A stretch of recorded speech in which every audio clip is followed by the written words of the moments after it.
Imagine a country where the very earth beneath your feet is filled with hidden treasure. That's Botswana, a land where the soil glimmers with promise, and the story of its riches is as fascinating as the gems themselves. For decades, Botswana has been the undisputed king of diamonds. These sparkling stones have done more than just dazzle. They've transformed Botswana from one of the world's poorest nations into a thriving middle-income country. The diamond industry has built roads, schools, and hospitals, and has given hope to millions. But there's a catch. Most of Botswana's diamonds leave the country as rough stones, uncut and unpolished. Other nations take on the next steps, cutting, polishing, and turning these raw gems into dazzling jewels. And with each step, the value of the diamond grows. But that extra wealth is made far from Botswana's borders. It's a bit like growing the world's finest potatoes, only to sell them raw, while someone else turns them into gourmet chips and keeps the biggest profits. Botswana does the hard work, but others enjoy the tastiest rewards. Botswana's diamonds are shipped to global hubs like Antwerp in Belgium or Surat in India. There, skilled workers cut and polish the stones, and their value multiplies many times over. These cities have become famous for their diamond expertise, but the real magic starts in Botswana. So, while Botswana gets paid for the raw stones, the lion's share of the profits, sometimes many times the original value, ends up in the hands of foreign companies and workers. The country that unearths the diamonds doesn't always get to share in the full wealth they create. Over time, people in Botswana began to wonder, are we really getting the best deal?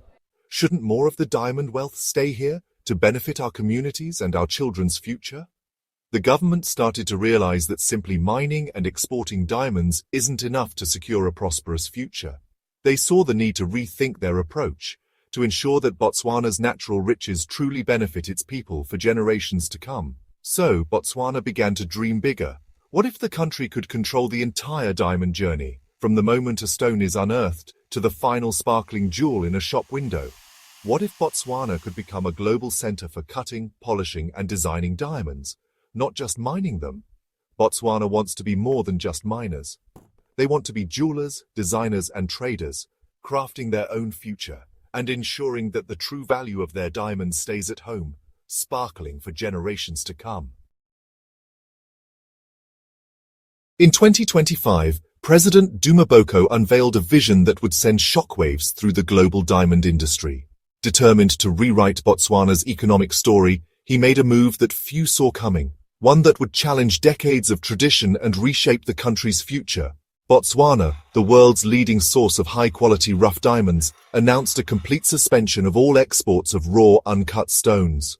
This was not just a policy tweak, it was a dramatic halt, a full stop that reverberated from the mines of Botswana to the trading floors of the world. Overnight, the gates to Botswana's diamond export facilities were closed. The country, long seen as a reliable supplier, had suddenly and decisively shut its doors to the outside world. This wasn't a rash or impulsive decision. It was the result of years of intense debate, careful planning, and tough negotiations, both within Botswana and with international partners. The government weighed the risks and rewards, knowing the stakes were enormous. The pause wasn't about shutting down the diamond trade forever.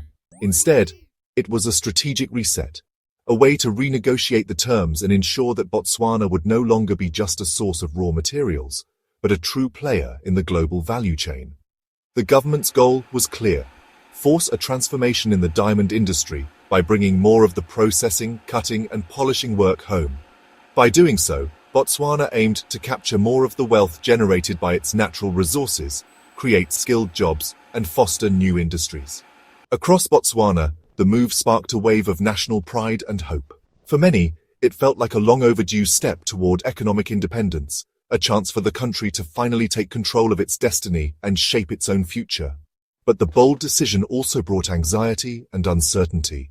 Workers in the diamond sector worried about their jobs, while government officials faced tough questions about what would happen to vital revenues if the plan didn't work out as hoped. The impact was felt far beyond Botswana's borders.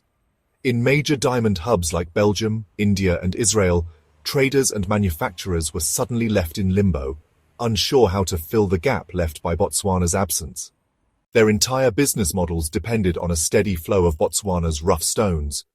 Now, with the tap turned off, they faced a scramble to secure new supplies and keep their operations running. The sudden halt sent shockwaves through the industry. Prices fluctuated wildly, and uncertainty rippled through every link in the diamond pipeline. Traders scrambled to adapt, investors watched nervously, and everyone from miners to retailers was forced to rethink their strategies in real time. The message from Botswana was unmistakable. The era of business as usual was over. A new chapter in the diamond story had begun, one where Botswana would set the terms. Why risk Botswana's main income by stopping exports? The answer? Jobs and money. It's called beneficiation, adding value before selling. Instead of exporting rough diamonds, Botswana wants to cut, polish and market them at home. This means more jobs, not just miners but skilled cutters, polishers, gemologists, managers and designers. It's about building a skilled workforce and a stronger middle class. The vision cities like Gaborone become global centers for diamond finishing. Cut in Botswana could become a mark of quality and ethical sourcing. By keeping more of the value chain at home, Botswana can earn more from the same diamonds. Extra revenue means better schools, hospitals, and infrastructure. The goal: a resilient, self-sufficient economy that thrives on its own terms. For decades, exporting raw materials has been a double-edged sword for Botswana. While the country is rich in diamonds, simply shipping out rough stones has long held Botswana back from reaching its full economic potential. When Botswana sells rough diamonds, it's essentially giving away the chance to earn the real profits. Those come from the intricate process of cutting and polishing, which adds tremendous value to each stone.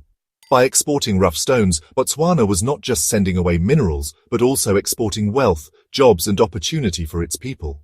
This approach made the country's economy vulnerable to unpredictable global price swings and outside events, leaving Botswana exposed whenever the world market shifted.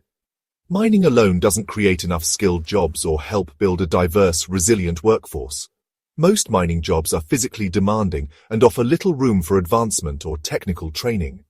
The real value lies in the transformation, turning a dull, unremarkable pebble into a sparkling gem that can command a far higher price on the world market. Without its own cutting and polishing industry, Botswana missed the chance to train its youth in high-value technical skills like gemology, precision engineering, and jewelry design, skills that could open doors to new industries.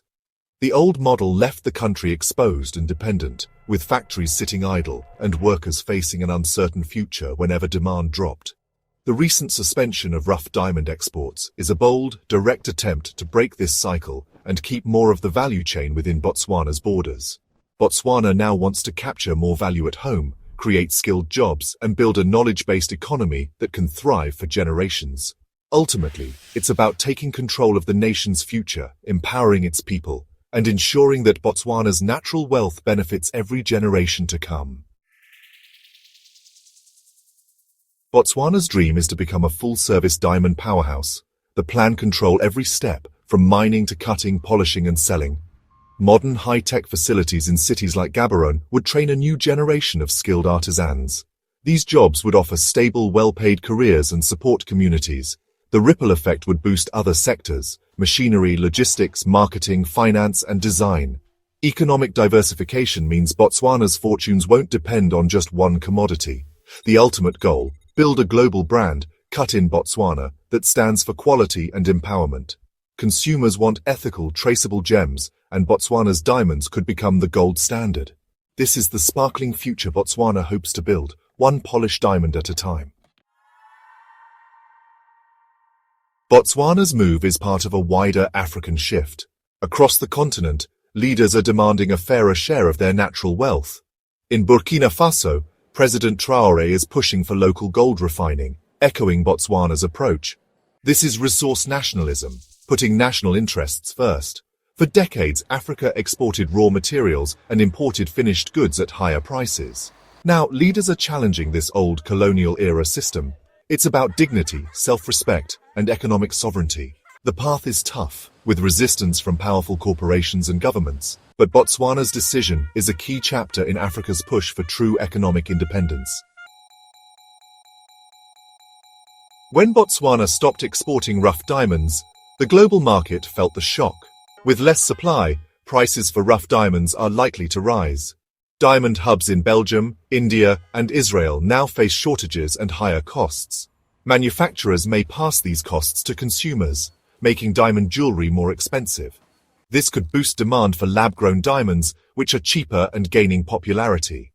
But if Botswana succeeds in building its own cutting industry, it could sell polished diamonds at higher prices. That means more profit for Botswana, if the gamble pays off. The world is watching to see how the market and consumers respond. Botswana's move has sent ripples through the entire diamond industry. The path to a self-sufficient diamond industry is risky. Botswana relies on diamonds for most of its export earnings. Suspending exports means less government revenue, at least in the short term. Building a world-class cutting industry takes time, money, and skilled people. Training thousands of new workers and attracting global experts is a huge task. Established diamond centers won't give up their market share easily. They have experience, relationships, and skilled labor. Botswana must prove its diamonds are as good as those cut in Antwerp or Mumbai. The global market is also changing, with lab-grown diamonds threatening demand for natural stones. If prices rise too much, consumers may switch to alternatives. The government must navigate these challenges carefully. Success will require planning, resilience, and a bit of luck. Despite the risks, Botswana is optimistic. Suspending raw diamond exports is a bold bet on the nation's future. The goal transforms Botswana from a source of raw materials to a creator of high-value products. Cut in Botswana could become a global mark of excellence and ethics. This means a more stable economy, more skilled jobs, and a brighter future for the next generation. If successful, Botswana could inspire other nations to follow its lead. The journey won't be easy, but the country has taken a decisive step toward controlling its destiny. Botswana is polishing its future, hoping to shine as brightly as its diamond.